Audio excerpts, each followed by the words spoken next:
Hello everyone, welcome at this barbarian hour, 10 a.m. Nice to see you all.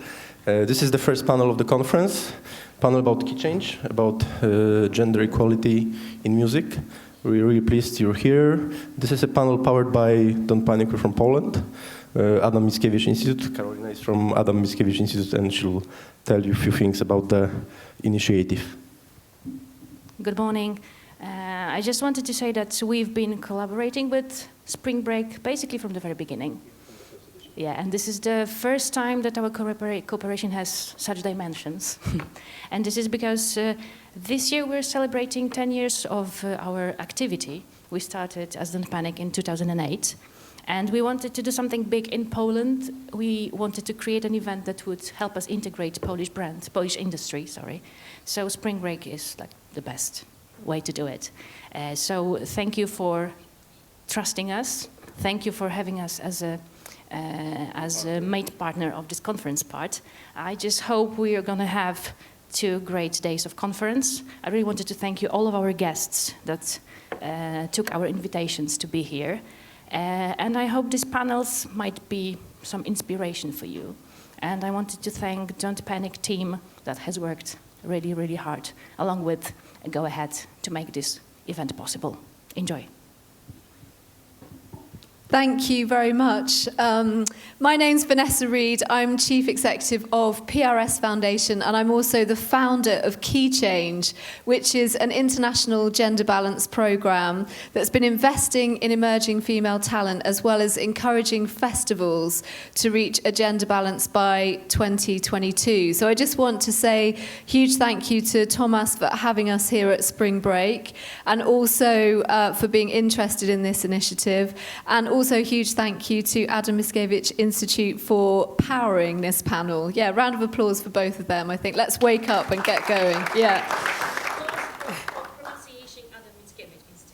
Adam Mickiewicz Institute. Right, there you go. My first attempt to sound like I can speak the language. But thank you, everyone. And we've got a brilliant panel of women here to talk about where we are in Central Europe when it comes to the gender gap in music. And just to give you a very quick overview of what we've been doing with Key Change, we've been going around the country, around the world, in fact, talking about the challenges across the music industry when it comes to empowering women, encouraging women to come forward, and creating a more balanced landscape. And at the same time, we've been investing in a talent development program which has involved 60 female artists and industry professionals from across Europe in a showcasing, training, networking initiative. And we hope to continue that in the second half of this year, moving on to a second phase when we'll have 12 country partners.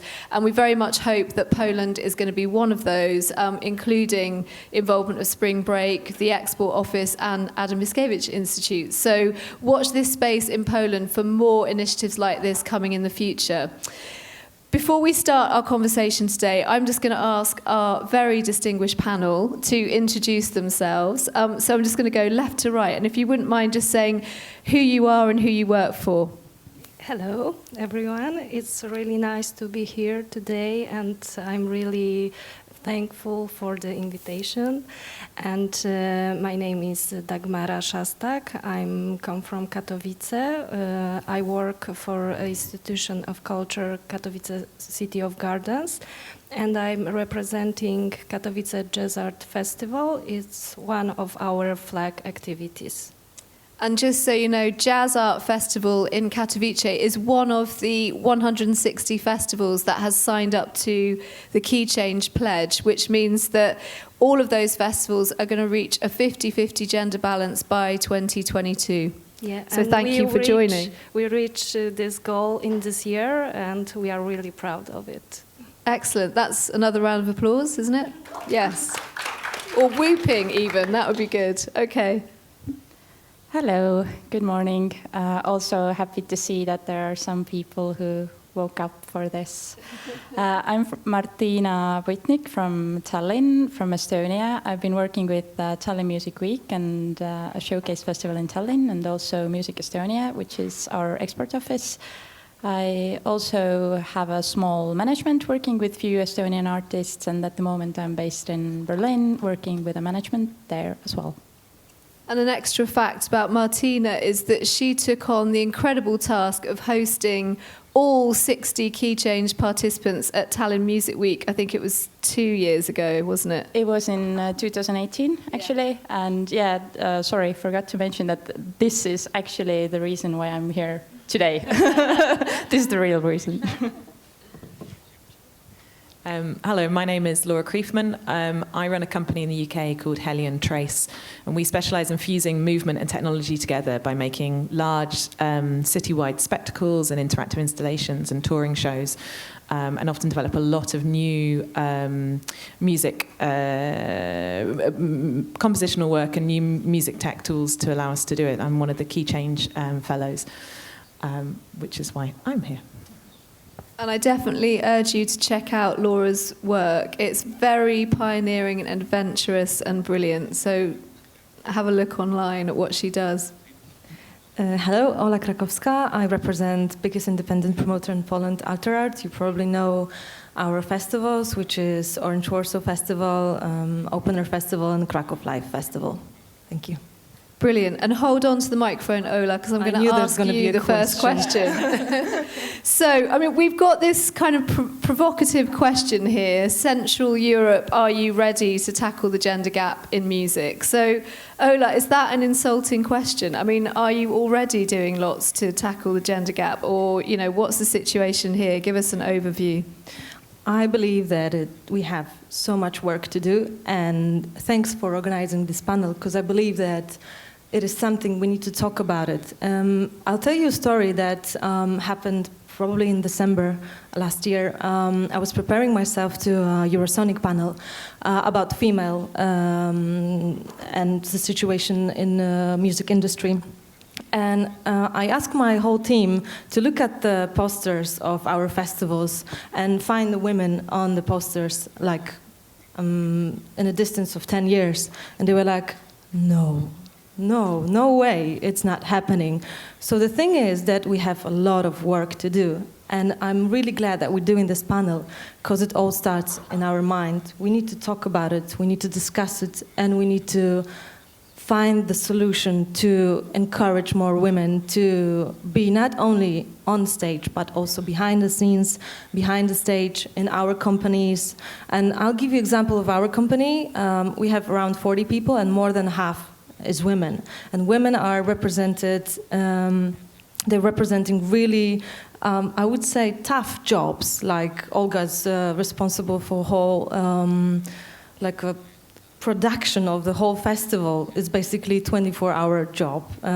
She doesn't basically sleep. And Eva is responsible for medics and all the technological solutions. We have a graphic designer, the main graphic designer. She's a woman.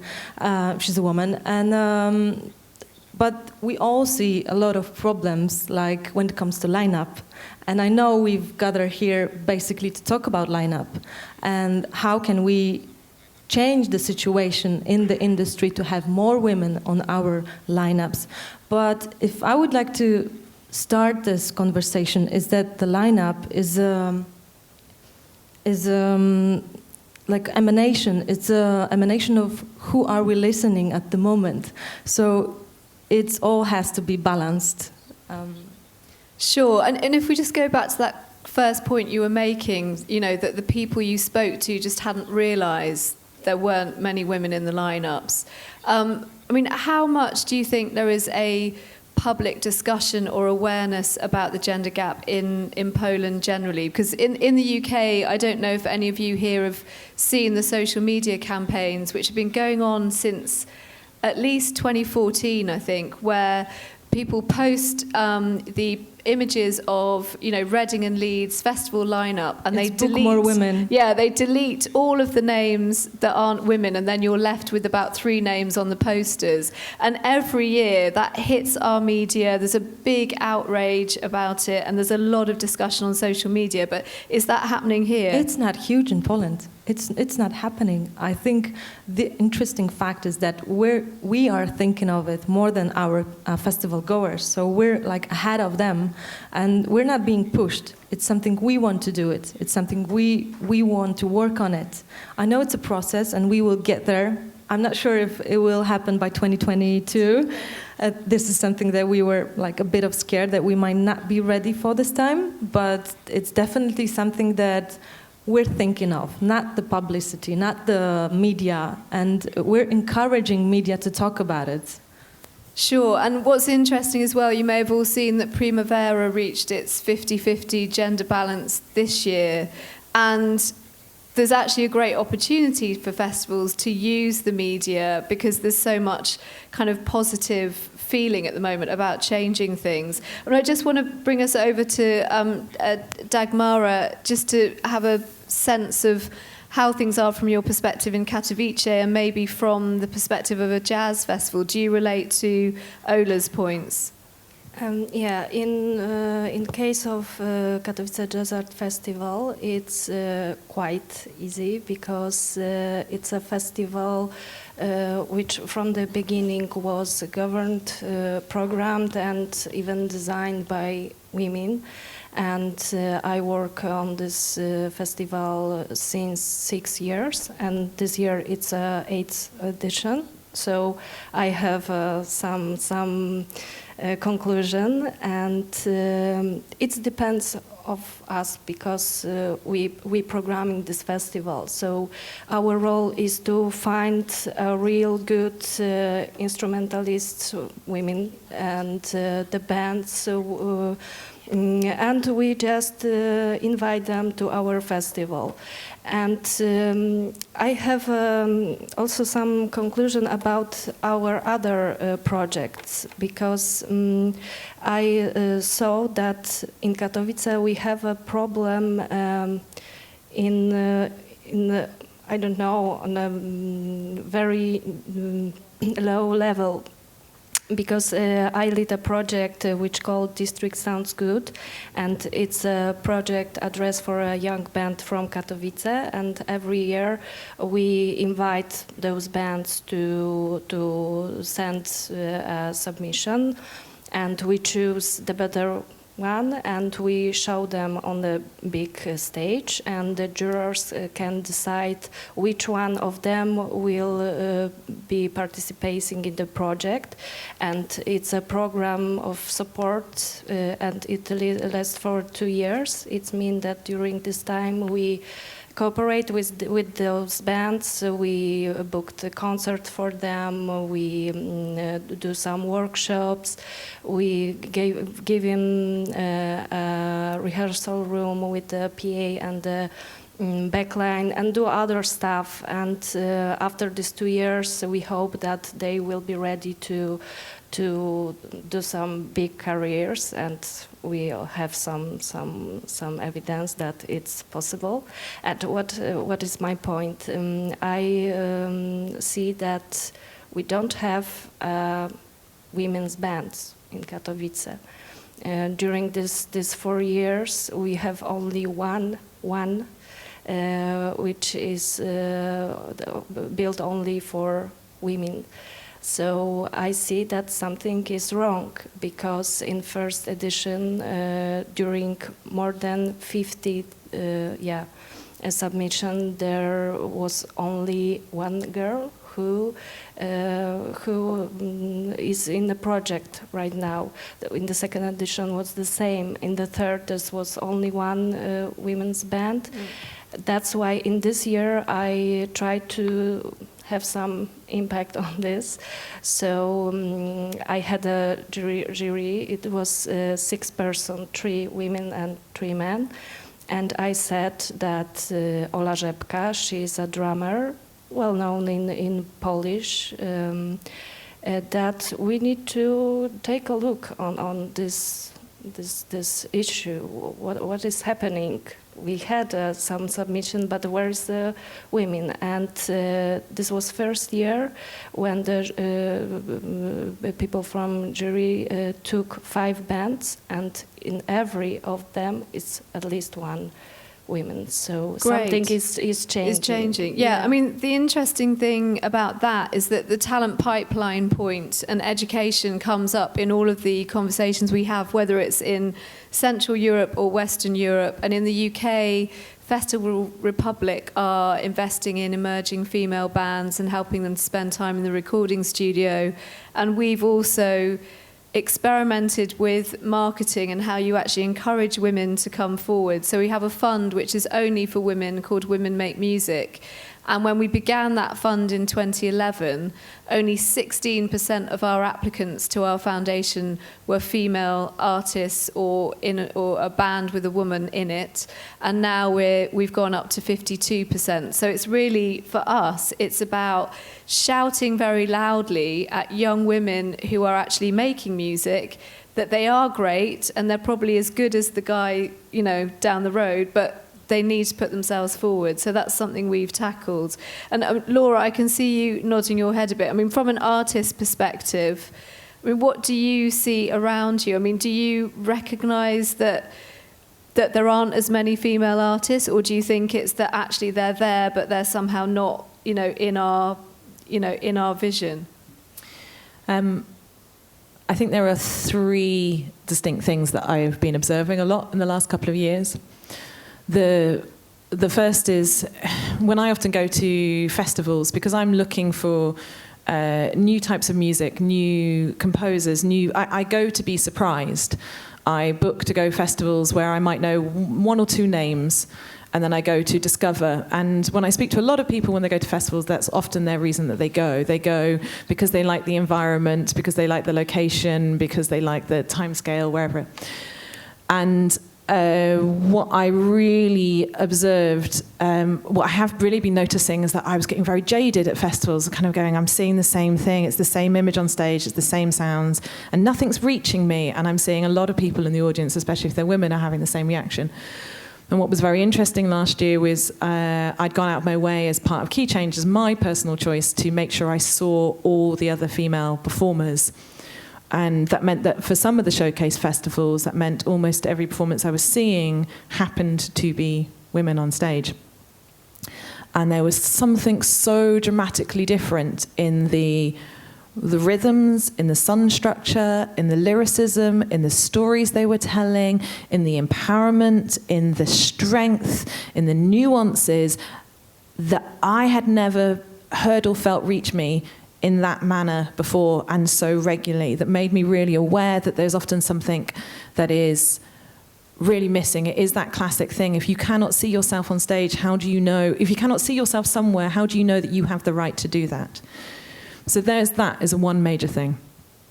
Another major thing that I've noticed is we're working on a really big commission for next year. It will have an audience live of 40-odd thousand. It will probably reach at least 10, 20 million online. We're working with a festival who we have a very strong relationship with, who are very proactive in what they do, who are really open-minded and do program very well. And I'm using them as advisors to suggest who we should be thinking about commissioning to do the score for this event. Now, I've sat in meetings with them and said, I would really like to make sure that we are considering, if not picking, a female composer for this. And they've gone, yes, yes, yes, absolutely. But every single time I've had an email of suggestions from them, the suggestions are entirely guys. And this is from a group who are really, as a whole, our allies, are part of an understanding that there should be something different, that we need those nuances. But their own unconscious biases mean that they're still only ever putting forward, it doesn't cross their mind to make sure of the 4 suggestions they put forward, 2 female suggestions or 2 male suggestions. They're just giving the suggestions, and they happen to always keep being guys. So even if me, in an aware position, is asking for a recommendation that is more open, I keep receiving the same thing. There's something very interesting there about where our trust mechanisms are within our peers, and where our another type of pipeline, not just in the sense of producers and composers and songwriters and sound technicians, but who is making the recommendations to festivals? Who is the person that people take as their advice and trust on an unknown from?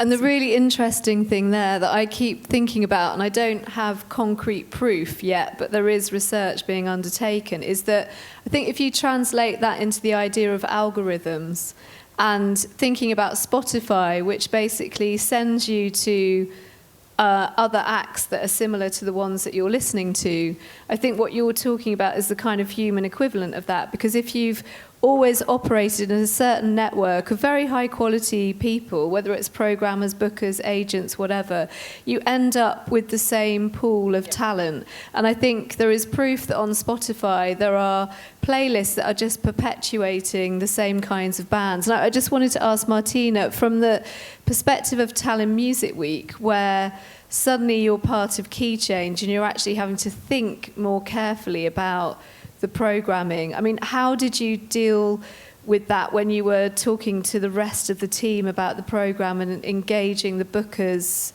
in that discussion? Well, I mean, for us, it was like slightly different in a way, because Tallinn Music Week, Music Estonia, both are actually very female, like strongly backed by female, like teams mostly consist of female. So we actually, with Tallinn Music Week and with Helen, had been pushing for several years before Key Change project came to action to reach gender balance in our conference program. And in the beginning, we were really focusing on it a lot and putting a lot of effort and trying to like find how can we do this, and just to make sure that there are no all male panels. So when we heard about, when we started discussing Key Change, it was for us, it was like, yes, finally, let's do this. We also need to bring this change to the music programming.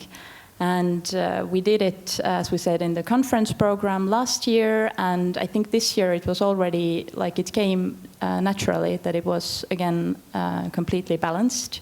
It is harder with music programming, but still what we sort of learned from it is that you need to push. At one point, you need to be doing this really consciously. You need to be thinking about it all the time. Like, okay, these are the people we have. This is what we want to talk about. Do we have, like, are we balanced? Is it equal?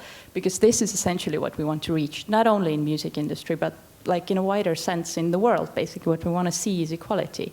So I have a feeling that if you push, at one point, and this is what happened this year with Tallinn Music Week, it becomes the new normal. This is the new normality. So at the moment, we need to push. We need to be pushing with the programming of the music festivals. And at one point, this will be the new normality, what we will see. I'm so looking forward to more of the new normal, definitely. And I mean, what you've each described, I think, gives a really good overview of the challenges. So we've talked about talent pipeline, encouraging women to get into music, get into any kind of music, you know, and not get stuck on the stereotypes that are there.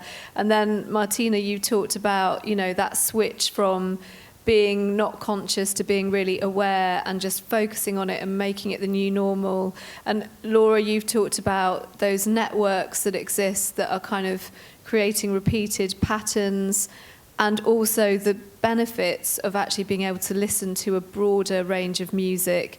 And then Ola, you know, you were talking about the general lack of awareness in Poland in particular. So if we think about that as our starting point, if we move on to thinking about solutions and practical tips and steps that we could each take or we could share with the people here. I mean, Ola, what's your priority when it comes to actually moving things forward?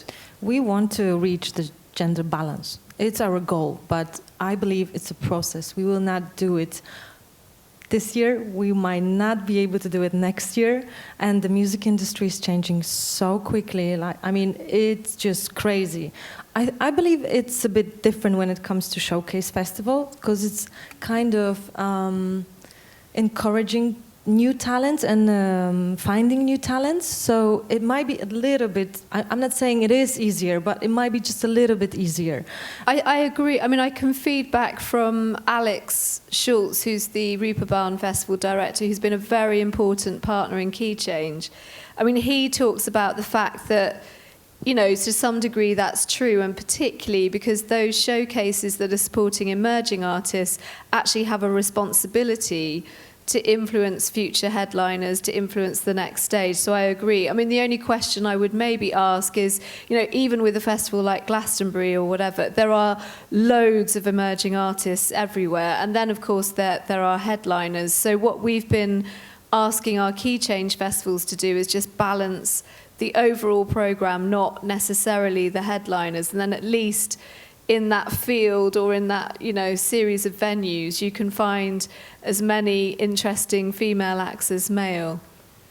Yeah, that's why it's so important for us as a festival promoters to go to Reeperbahn, to go to Eurosonic, because it's like a first step of finding the new bands and finding women on stage as well. But when we look at the headliners, it is a huge problem. Let's take a look at Lollapalooza Chicago. It's the first time they had a female headliner, and it's Ariana Grande. First time ever, can you imagine? And when it comes to Coachella, it's the same. I mean, Ariana Grande is the fourth female headliner ever. Fourth female headliner ever. I mean, when I read it, I was like, no, it's not happening. It's just crazy. So there's a lot of work to do. And we want to encourage women to be not only, like, when it comes to the lineup, like, really low. We feel it's our job to have women also as headliners. But it's really interesting what you said about Spotify and all the streaming services. It's our duty to listen to women.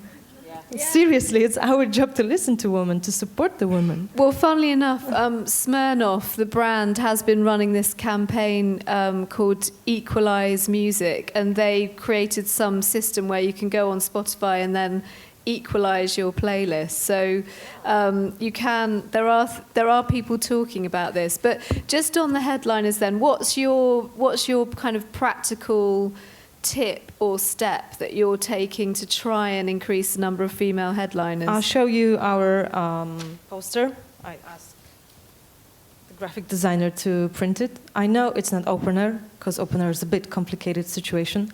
But look, hey, we have Solange as a headliner. We have Miley Cyrus as a headliner.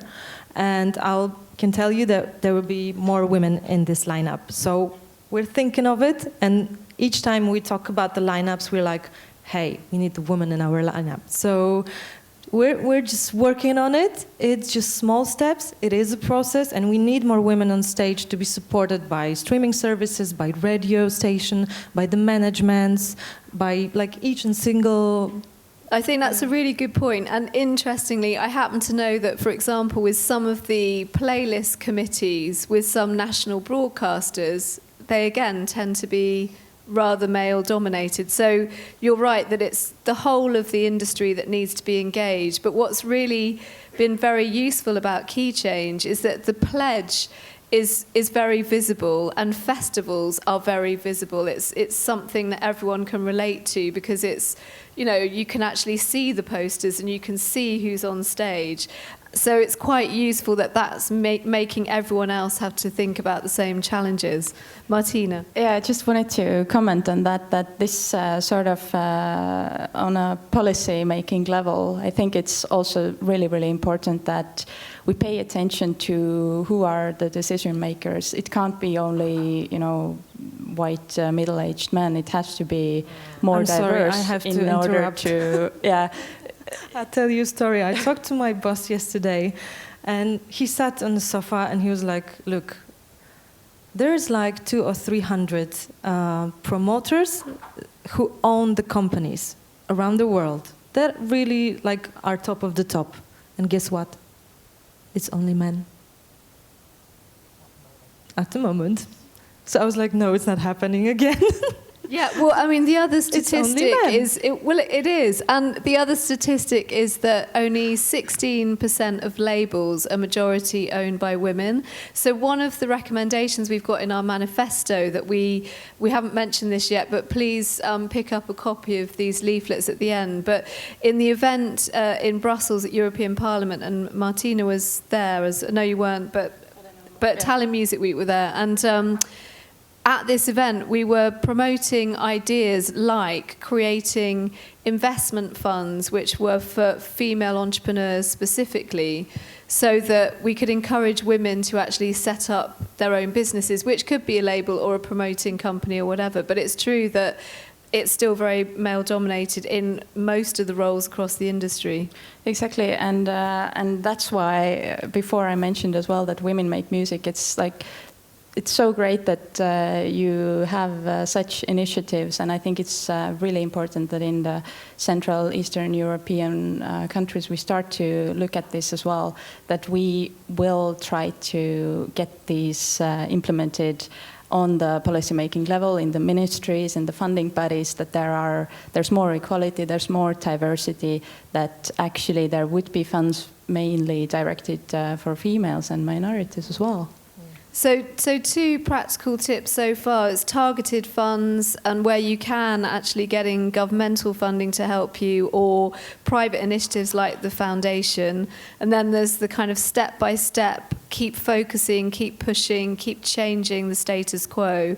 I mean, in Katowice, and from your perspective, obviously you're looking at what you can do to balance the talent development programs you're running, and you've started to do that with your juries of panelists, etc. I mean, have you got any other thoughts on what else you can do? Yes, we have, and I need to tell that I think that we can't have a conversation about rights and equality without a conversation about the responsibilities. So in Katowice City of Gardens, we know that we are responsible because we have some influence of the music policy, not on the policy in all, but only on this area. So we can start to do something on the local level for the start, and do some initiatives, do some project which will involve the young women in the city. And for example, a few days ago, in my mind just appeared a thought that we can do a project. I call it, but maybe I will change it. But for now, it's a district is a girl, and I really want to do some music project with all the women which participated in the project during this 4 years. And I will ask to cooperate with me Ola Rzepka. I already told about her. She's a really good drummer. And yesterday I spoke with my sound engineer about this stuff, because I know that the gender balance, it's not only women issues. We must have one voice with the men. They need to realize that they also have some stuff to do in this topic. So I'm glad you're bringing that up, because when you mentioned the word responsibility, I was going to say that we've had a panel of this kind before where we talked about whose responsibility is it. And usually when we put on key change panels, we actually tend to have a mixture of men and women, because in our partnership, apart from Tallinn Music Week, which is led by a woman, all the other festivals are led by men. But the really encouraging thing has been that actually amongst the younger generation, and even some of the very established men, they are actually as keen as we are to bring about change.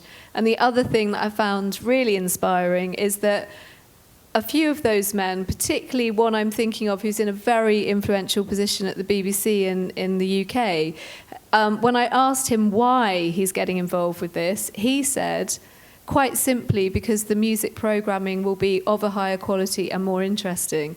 And that's really refreshing, because of course we all want to do it for, humanitarian, for social reasons, because it's the right thing to do, and because we want our industry to reflect the general public and the audiences that come to our events. But at the same time, as Laura was saying earlier about the quality of what you've seen when you were deliberately seeking out performances by women was actually higher than when you were seeing all of the same stuff. I don't know if you've got any other thoughts from an artist perspective. I mean, are there any things that artists could be doing to actually move things forward? Yeah, I think there's a couple of things. I think there is a lot to be remembered that we're never in competition with each other. So therefore, having transparency with colleagues and collaborators and other people you know, so you can talk about fees and contracts and whether or not you're getting a bad deal or whether or not somebody's taking the mickey somewhere, so you can actually know what position you should be in and how that should be being handled. And building networks that allow you to support that. I'm part of a collective of women who are all leaders in the digital field in the UK. So they're senior producers or are making work. And they're having that network of people you can go and talk to about that stuff and check over things makes a huge difference in your confidence in when you're having to stand up for your rights about how, as I said, fees or whether or not you've just imagined that you've just hit a glass ceiling that really shouldn't be there. I think that this one is a bit of a tricky one, but there is something really interesting, I think, for women that we always often have been taught, especially our generation, that if something's not happening, then we need to learn more. We should take training opportunities and actually one of the things I've been focusing on and encouraging a lot of the women I mentor is to just do it.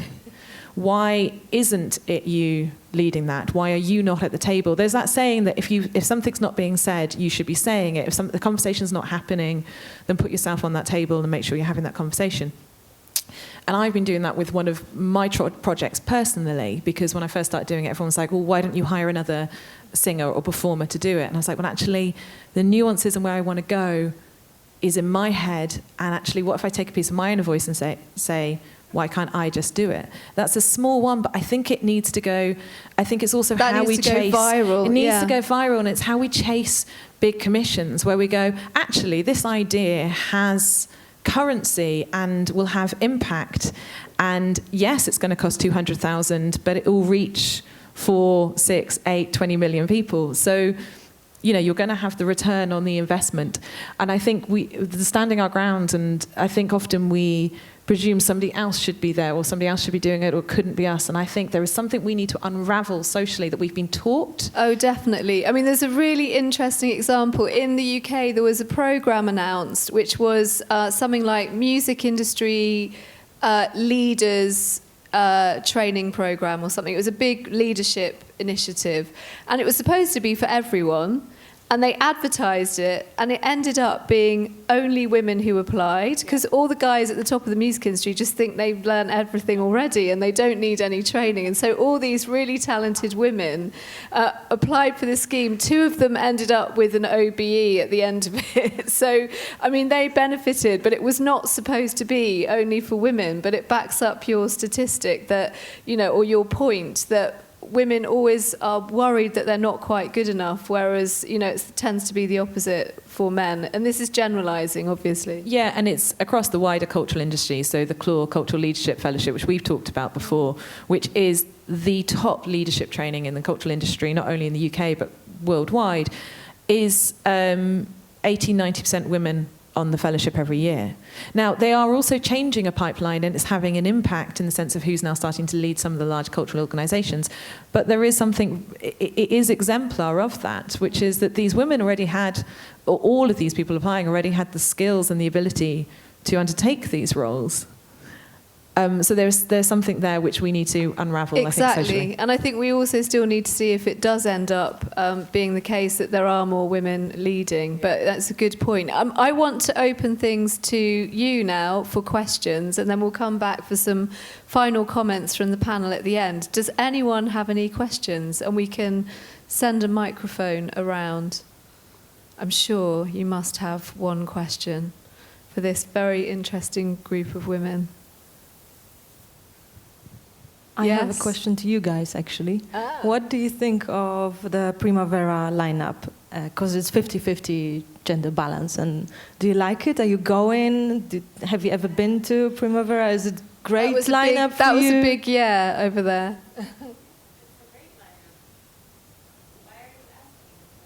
Because I've seen a lot of bad comments on the social media. Yeah. So I think everybody hears me, but thank you. I think it has to do with the music genre, not that they're going into more hip hop, R&B, and pop. And yeah, pop, exactly. So I think that's the case, not that there are women artists. Yeah, no, I mean, I love it. I would love to go, but I can't. We have Orange Warsaw. Yeah, I know. But I was like really shocked how it looked. I mean, how people... I wasn't at all shocked because every time there's anything to do with gender balance, that if I just don't read the comments anymore. It's just, I mean, it's toxic what people will start posting. They should block it. Yeah. But the comments aren't about gender balance in that instance. They're about the genre of the music. It's not. I don't think that. I mean, I'm an old git and I've worked in the music industry for almost 40 years. I've never looked at a festival lineup and thought there are too many men or there are too few women. And Why not? no, but is the I'm not panel's sure question. that sometimes maybe it is a problem, sometimes it isn't. But I don't think we consciously look at these things in a negative way. We're not structuring our industry in a way that we're saying we should be biased to men because it's run by men. It's, for instance, I run PIAS. We have 6 Polish artists, and 4 of them are women artists. But I never made that, I signed those artists, but didn't make that conscious effort to say I should sign women or I should sign men. It's just what you're listening to at the time and what appeals to you is what you sign. But I agree in many ways, but there is always something to be done, useful to do for oneself, to keep checking in on one's own unconscious biases, even if they're not intentional. So it's the same with why there's certain journalists who every year keep a record of who they get quotes from and who they approach for as evidence to back up their articles, to make sure that they're approaching and receiving, that they're writing without just always asking male experts, and talking about actually how there's great evidence about how taking yourself to account on that can make a difference in just opening up one's thoughts. I do it with thinking about how I use language. We were talking... we're doing another commission at the moment. There is a DJ involved in it. The DJ hasn't been publicly announced. Everyone was using the term he. Nobody knows who it is yet. So I spent the whole of the meeting trying to use the words they, but I was doing it. So my unconscious bias said, it's a DJ, therefore I use the term he. So even in so sometimes it's things like that, even just starting to unravel that. And then in my mind, having started to say they, meant the possibilities of who I was thinking it might be, and who that might then be who's been picked, opened up already. So sometimes it's things like that. Yes, we don't necessarily have to, but I think actually a lot of people do look up a lineup and go, "Eih." Any other questions or thoughts or comments? There's a question just behind you. Thank you. Hi, thank you very much for the discussion. It's really interesting.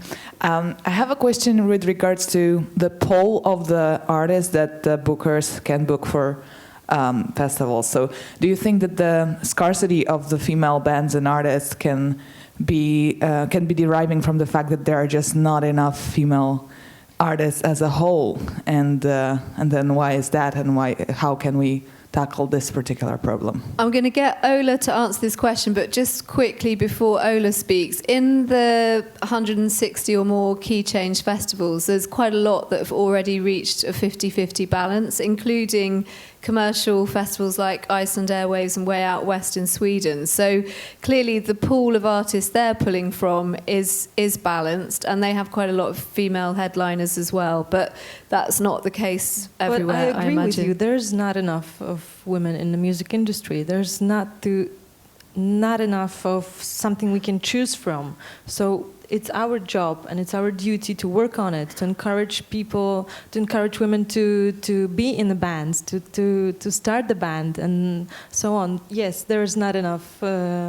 We haven't got the chance to choose from our perspective. And I believe that those programs will help. I mean, we need to have like a group that we can choose from.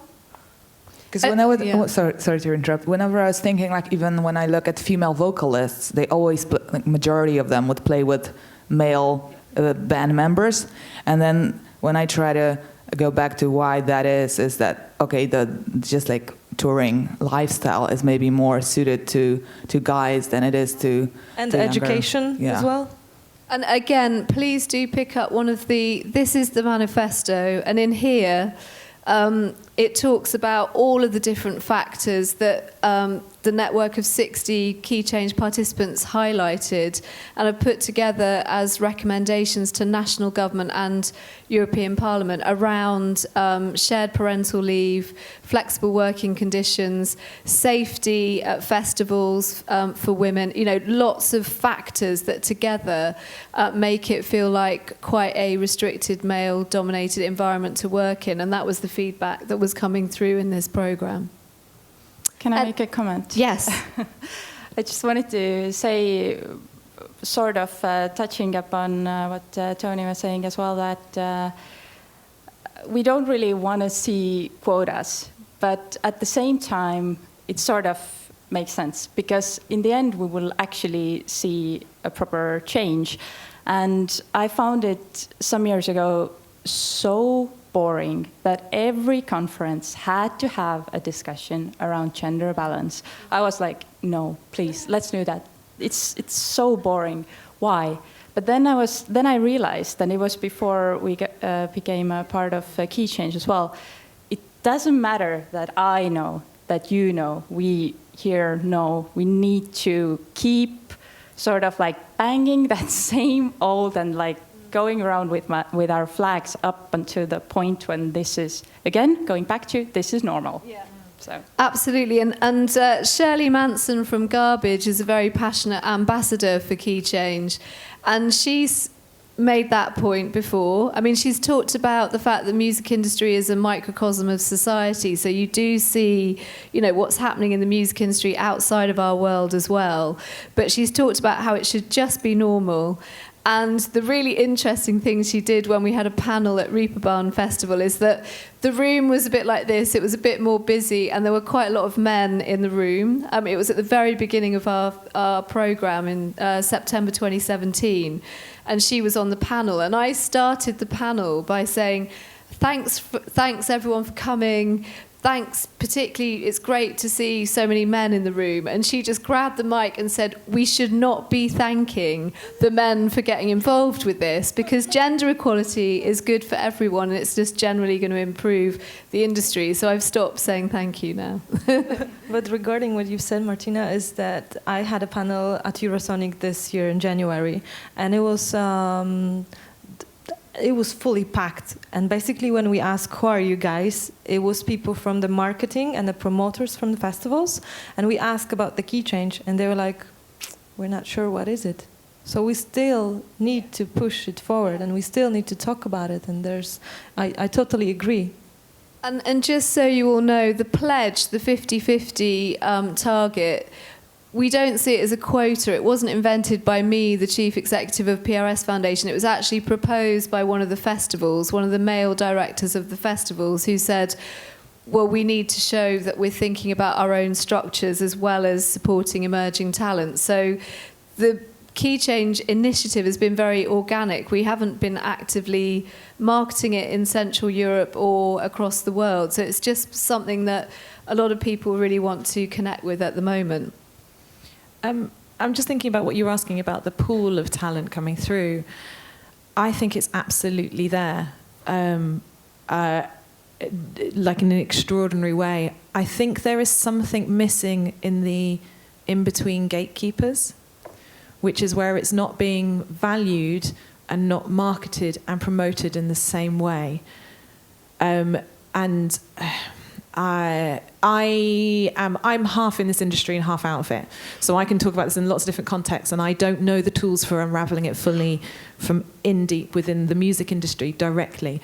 But what I think is definitely going on is that there is, as I kind of hinted at, that there is a recommendation network that most people use. We have a trust network, and I don't think that we are diversifying our own trust networks enough. And I don't think that we are looking outside our own reflections enough. One of the reasons why we do so much work internationally is not only because that's actually where the market is for our work, but it means that every single time I'm somewhere, I'm working at a local level with local collaborators who are the most extraordinary talent pool, but from the other side of the world. So every time I do that, I open up my networks and who becomes our trust recommendations, who's recommending different artists and different composers and different coders. And that helps me incredibly make our work stronger and more diverse, have greater reach, have greater impact, and have greater markets.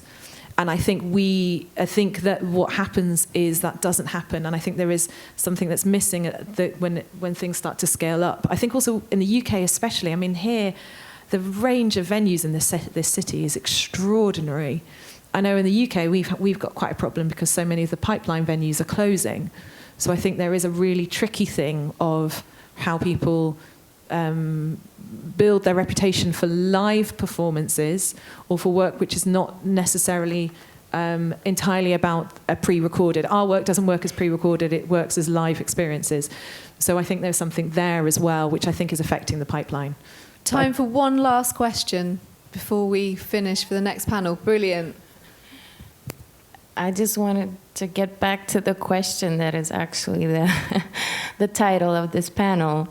Because Ola mainly talked about Poland and how it is here. And maybe it's a question for you, Martina, or you, Vanessa, but do you think that of course it has to do with the country and the upbringing of people and, there are so many factors. But Martina is looking, is Central Europe ready to tackle the gender gap? Do you think, Martina, that it has to do with Estonia and you being surrounded by Scandinavia, perhaps? And you're a smaller country, maybe Estonians are educated differently. Do you think there is some relation in that, with that? Well, it is definitely important that there are role models as well, right? And that was sort of the point that I wanted to get to with the quotas as well, that it's like women, as actually Laura said as well, don't really want to put themselves forward that much, but that's why I keep saying push. It's not that, it's basic. Oh, there's actually a program called Ban Pushy. I don't know if you heard of that, by leading author. I think they started to lead that initiative, which is that we shouldn't call women ban bossy. It was ban bossy. That we shouldn't say that women are bossy, and we shouldn't mind being pushy, because we kind of are at this point when we should do that still, to make sure that this happens, that is up here.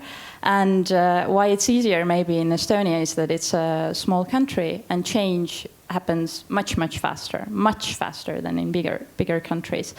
And I'm not going to dive into the daily politics, really, what are happening in Estonia at the moment. But I can say that in a very shaky political situation, we can also see that there's a counterbalance from culture, from people who are thinking differently, and it already has much more weight than it would in a bigger country in a similar situation. So size definitely is helpful in that sense.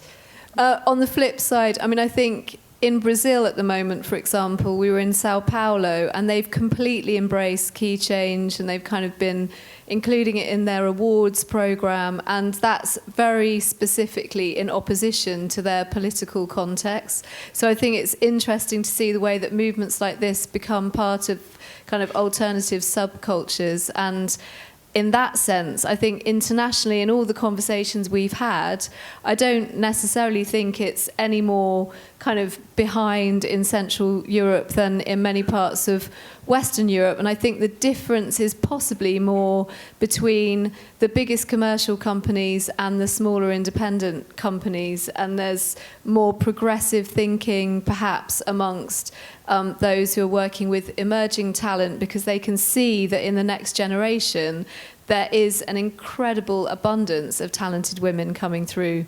So, you know, that's really optimistic, I think. And I'm getting some signs over there that we've only got a couple of minutes left. So I just want to end by making sure that any of you who are interested in being part of Key Change or who want to promote it in this part of the world or elsewhere, know that you can find out about it through these brochures or online at keychange.eu. Come and talk to me afterwards. And the other thing that's quite exciting is that we're going to be announcing in June a list of new signatories beyond festivals, because we've been approached now by orchestras, concert halls, independent labels. There's some quite big independent labels in the UK who want to sign up because their artist roster is gender balanced and they want to shout about it. So if any of you want to get involved, then let me know. And otherwise, can you join me in thanking this brilliant panel that you've just heard from? So Ola, Laura, Martina and Dagmara.